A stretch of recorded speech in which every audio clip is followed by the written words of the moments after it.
Let me tell you something strange about the way some people move through the world. We live in an age built around visibility. Every platform encourages us to share more. Every algorithm rewards exposure.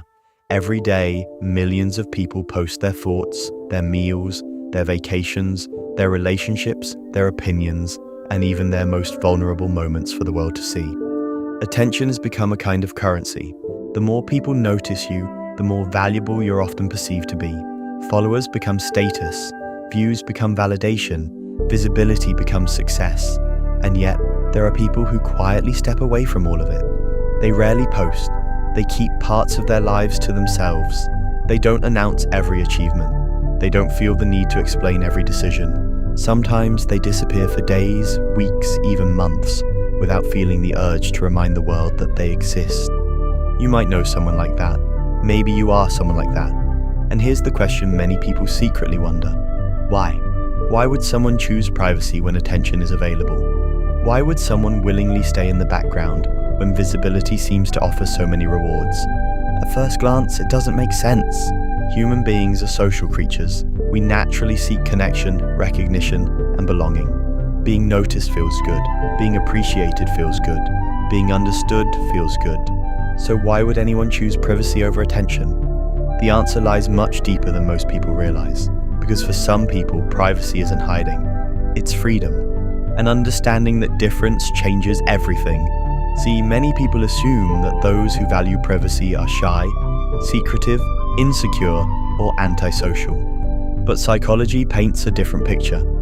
In many cases, people who protect their privacy aren't afraid of being seen. They're simply careful about what they allow others to access, because they've learned something important. Not everything valuable needs an audience. In fact, some experiences become more meaningful when they're not performed for one. Think about it. The moment we know we're being watched, something subtle changes inside us. We become aware of perception. We start thinking about how we're coming across, how others might interpret us, whether we're being judged, whether we're saying the right thing, whether we're making the right impression. Without realizing it, part of our attention shifts away from the experience itself and toward managing how we're perceived. Psychologists sometimes refer to this as self-presentation. It's the natural tendency to shape our behavior based on the social environment around us. And while it's completely normal, it can also be exhausting, because maintaining an image requires energy. People who deeply value privacy often crave relief from that constant process. They want moments where they don't have to curate themselves, moments where they can simply exist, not as a profile, not as a reputation, not as a personal brand, just as a human being. And there's something incredibly peaceful about that. Privacy creates a space where identity can breathe, a place where thoughts can form without immediate judgment, a place where emotions can exist before they're explained, a place where experiences can belong to you before they belong to anyone else. And in today's world, that's becoming increasingly rare, because attention is addictive, not because people are weak, but because the human brain is wired to respond to social approval. Every notification, every like, every positive comment, every acknowledgement, it creates a small reward signal in the brain, a tiny feeling of significance, a brief moment of validation, and there's nothing inherently wrong with that. The problem begins when attention becomes the primary source of self-worth, because then your sense of value starts living outside of you. It becomes dependent on reactions, dependent on engagement, dependent on being noticed, and that's where privacy starts to feel powerful. People who value privacy often develop their identity internally rather than externally. Instead of asking, "What do people think of me?" they spend more time asking, "What do I think of myself?" And those are very different questions. One depends on an audience, the other depends on self-awareness. This doesn't mean private people are immune to insecurity. Everyone wants acceptance, everyone wants connection, everyone wants to feel seen. But private individuals often seek something deeper than attention. They seek authenticity. Because attention can be given to a version of you that isn't fully real. People can admire your image, your achievements, your appearance, your carefully edited highlights, without ever truly knowing who you are. And for some people, that's not enough. They would rather be understood by a few than admired by many. They would rather have depth than visibility, connection than exposure, meaning than recognition. And that preference reveals something fascinating about human psychology. Research consistently shows that deeper well-being is often linked more closely to genuine relationships than broad social attention. Being known matters more than being noticed. Being understood matters more than being observed. Because attention answers the question, do people see me? But connection answers the question, do people know me? And those are not the same thing. In fact, many people spend years chasing attention only to discover that visibility doesn't automatically create closeness. You can be surrounded by followers and still feel unseen. You can receive thousands of reactions and still feel misunderstood. You can become highly visible while remaining emotionally invisible. People who value privacy often recognize this earlier than others. They understand that access and intimacy are different things.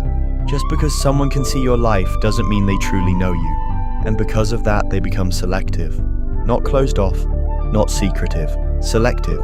They choose carefully who gets access to their inner world, who hears their fears, who sees their struggles, who witnesses their dreams, because vulnerability carries weight. And not every audience is equipped to hold it. There is also something deeply psychological about keeping parts of your life private. When every experience is immediately shared, the brain begins adapting to an audience. You start viewing moments through the eyes of other people. A beautiful vacation becomes content. An achievement becomes an announcement. A personal milestone becomes something to be evaluated by strangers. Over time, experiences can subtly lose their intimacy. Instead of living moments, you're documenting them. Instead of feeling them fully, you're packaging them. Private people often resist this instinct.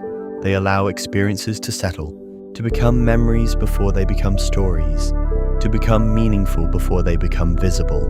And that creates a very different relationship with life, because some of the most important moments you'll ever experience cannot be captured properly anyway. The conversation that changed your perspective, the realization that healed an old wound, the quiet decision to start over, the moment you forgave someone, the moment you forgave yourself. Those experiences often happen in silence, and their power isn't reduced because nobody witnessed them. If anything, their power comes from how personal they are. There's another psychological reason privacy feels so valuable. Control. Human beings have a deep need for autonomy. We want to feel ownership over our choices, our identities, and our personal experiences. Privacy strengthens that feeling. When every thought is shared immediately, every milestone announced instantly, and every emotion broadcast publicly, something subtle can happen. Life starts becoming a performance. Not intentionally, just gradually. You begin experiencing moments through the lens of how they'll be received. Instead of asking, how do I feel about this? You start asking, how will people react to this? And over time, that shift can disconnect you from yourself. Private people often resist that process, not because they're antisocial, but because they want their experiences to belong to them first. They want to feel things before explaining them, process things before displaying them, understand things before announcing them. And that's a form of emotional independence. There's also something else happening beneath the surface. People who value privacy often have a stronger tolerance for solitude. They're comfortable spending time with their own thoughts, comfortable keeping parts of their journey internal, comfortable existing without constant external confirmation. And that comfort creates resilience, because when your identity isn't dependent on visibility, temporary silence doesn't feel threatening. You don't panic when attention fades. You don't feel forgotten when people aren't watching. You don't need continuous reassurance that you matter. Your value feels stable because it isn't being measured moment by moment. And that's increasingly uncommon. We live in an environment where visibility can sometimes feel synonymous with existence, as if moments only count when they're documented, as if achievements only matter when they're announced, as if happiness only becomes real when it's shared. But private people often challenge that idea. They understand something simple yet profound. A sunset is still beautiful if nobody posts it. A memory is still meaningful if nobody sees it.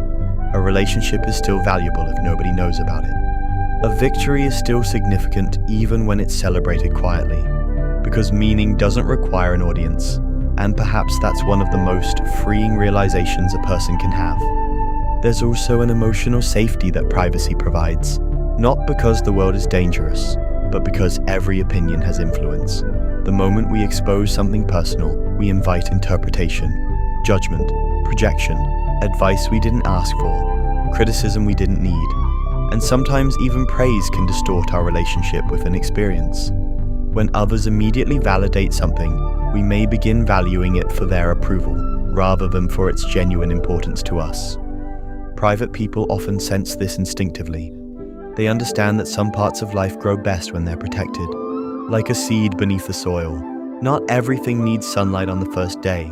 Some goals need time, some identities need exploration, some dreams need privacy before they become reality, because premature exposure can sometimes weaken what quiet development strengthens.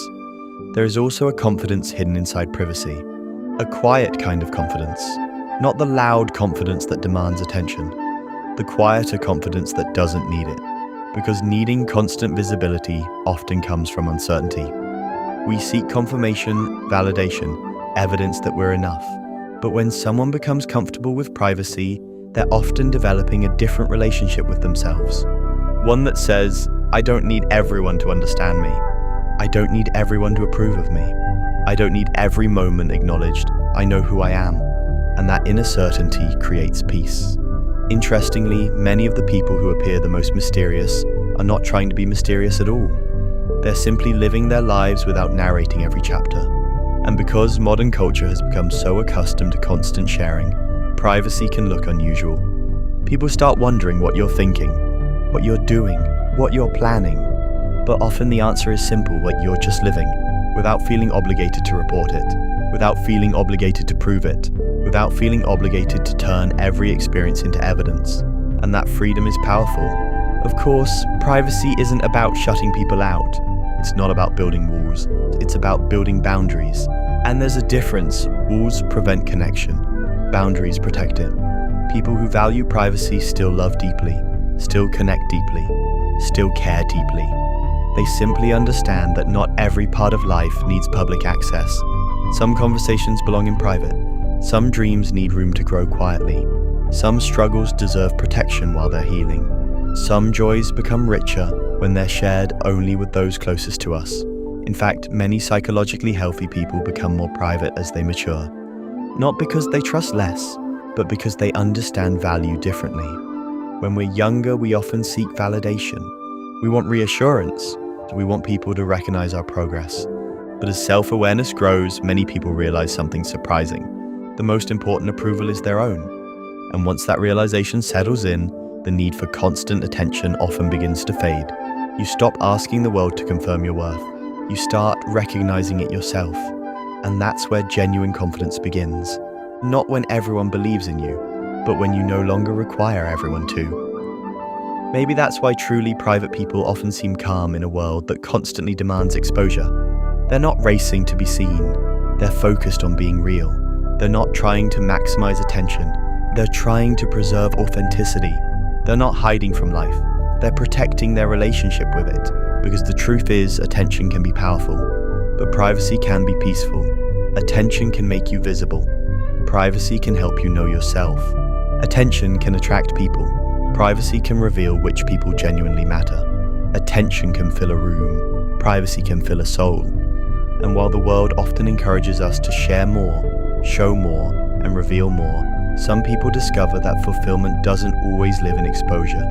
Sometimes it lives in preservation, in keeping certain memories sacred, certain emotions personal, certain experiences untouched by public opinion.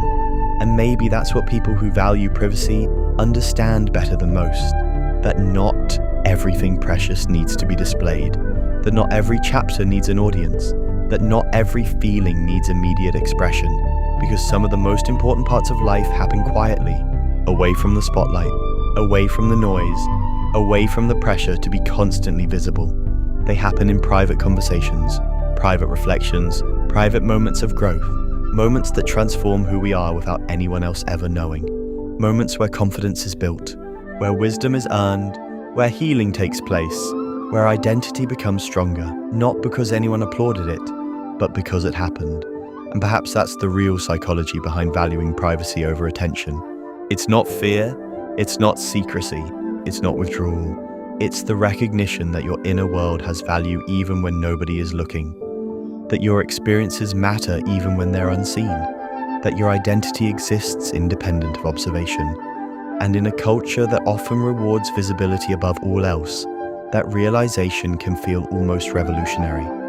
Because in the end, attention may tell you that you've been noticed, but privacy reminds you that you belong to yourself. And maybe that's why some people choose it, not because they want less from life, but because they want more ownership of it, more authenticity, more peace, more freedom, more space to become who they truly are without the pressure of constant observation. Because sometimes the most powerful thing you can do isn't to make yourself visible to everyone. Sometimes it's to protect the parts of yourself that were never meant for public consumption. And maybe in a world that keeps asking us to share more, reveal more, and seek more attention, choosing privacy isn't about hiding. Maybe it's about remembering that your life doesn't become valuable when people see it. It was valuable all along.